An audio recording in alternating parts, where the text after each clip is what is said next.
நம்ம நாட்டில் சில விஷயங்களை நமக்கு கருத்தில் கொள்றதே இல்லை. ஏன்னா எப்போதுமே ஒரு விபத்துக்குள்ளான பிறதான் சில விஷயங்களை நமக்கு கருத்தில் கொள்கிறோம். அப்படித்தான் இந்த சம்பவம் நடந்திருக்கிறது. அகமாபாத் ஃப்ளைட்டில் இப்போ எத்தனை உயிரை நம்ம இழந்திருக்கிறோம். இந்த மாதிரி சில சம்பவங்களை எல்லாம் நமக்கு ஏற்கனவே ஒரு முன்னெச்சரிக்கையாக எடுத்துக்கொண்டால் எத்தனை உயிர்களை நமக்கு காப்பாற்றியிருக்க முடியும். அப்படித்தாங்க இந்த ஃப்ளைட் விபத்தில் பல பல ட்விஸ்ட்டுகள் எல்லாம் இப்போ உருவாகி கொண்டே வந்திருக்கிறது.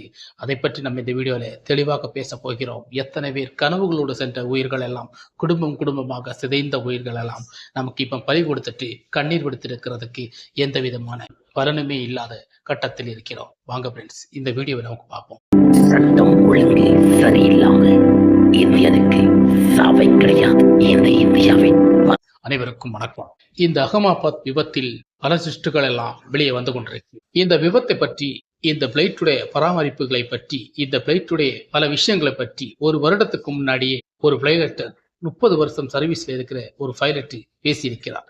இப்படி இருந்திருந்தால் இந்த பிளைட் விபத்துக்குள்ளாவதற்கு நிறைய வாய்ப்புகள் எல்லாம் இருக்கிறது என்று சொல்லியிருக்கிறார். அதை யாருமே கண்டுக்கல. ஆனா இப்போ எத்தனை உயிர்கள் நமக்கு பலி கொடுத்து நிற்கிறோம் பார்த்தீங்களா?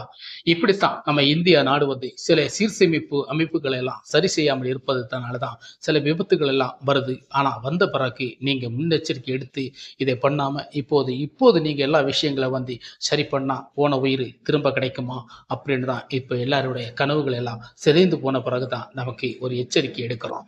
இந்த மாதிரி எச்சரிக்கையெல்லாம் முன்னால ஒருவன் சொல்லும் போது அதை நம்ம ஏன் ஏற்றுக்கொள்றோம், எதற்காக அந்த விஷயங்கள் எல்லாம் செயல்படுத்தல இருக்குல்ல அப்படின்னு சில சந்தேகங்கள் எல்லாம் நமக்கு கிளப்பி விடுகிறது. இது உண்மையிலே அந்த பிளைட்டுடைய விபத்தை பார்க்கும்போது பராமரிப்பு சில விஷயங்கள் எல்லாம் தவறாக எடுத்துக்கொள்வதனால்தான் இப்பேற்பட்ட விஷயங்கள் எல்லாம் நடந்திருக்கிறது என்று அழகா தெளிவாக தெரிகிறது. அவருடைய விஷயங்கள் இன்னைக்கு ஒரு வருடத்துக்கு முன்னாடி அவர் பேசின விஷயங்கள் எல்லாம் இன்னைக்கு வைரலாகி போய்கொண்டே இருக்கிறது. நான் இந்த பிளைட்டை பத்தி அவர் நிறைய பேசி இருக்கிறார். இந்த பிளைட் பராமரிப்புகள் சரியில்லை, நாள ஒரு காலம் இந்த பைக் விபத்துக்கள் உள்ளாவதற்கு நிறைய வாய்ப்புகளும் இருக்கிறது என்று எச்சரித்தும் இருக்கிறார். இதெல்லாம் எச்சரிப்பு இவங்க மனசுலேயோ அதை பெரிய விஷயமாக எடுத்துக்கொள்ளாமல் அந்த பிளைட்டை அப்படியே வைத்து அதையே நடைமுறைக்கு கொண்டு வந்திருக்கிறார்கள். இன்னைக்கு நம்ம கிட்டத்தட்ட 300 உயிர்கள் பறி கொடுக்கும் அளவிற்கு அந்த பிளைட்டுடைய விபத்து ஆயிருக்கிறது.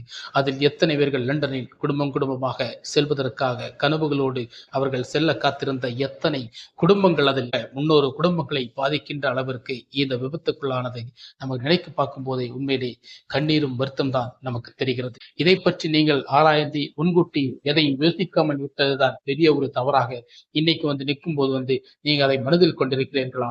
இல்லை. இப்பேற்பட்ட சில விஷயங்கள் எல்லாம் நமக்கு எடுத்துக்கொண்டால் எப்படித்தான் இந்த உலகம், இந்த நாடு எப்படி செயல்பட்டு கொண்டிருக்கிறது மீண்டும் மீண்டும் நமக்கு நிறைய விஷயங்கள்ல வலியுறுத்தியிருக்கிறது.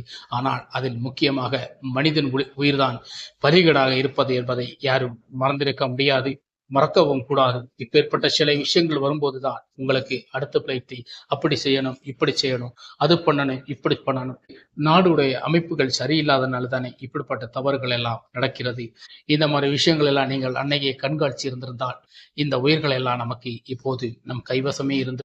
சட்டம் ஒழுங்கு சரியில்லாமல் இந்தியனுக்கு சாவை கிடையாது. இந்த இந்தியாவின்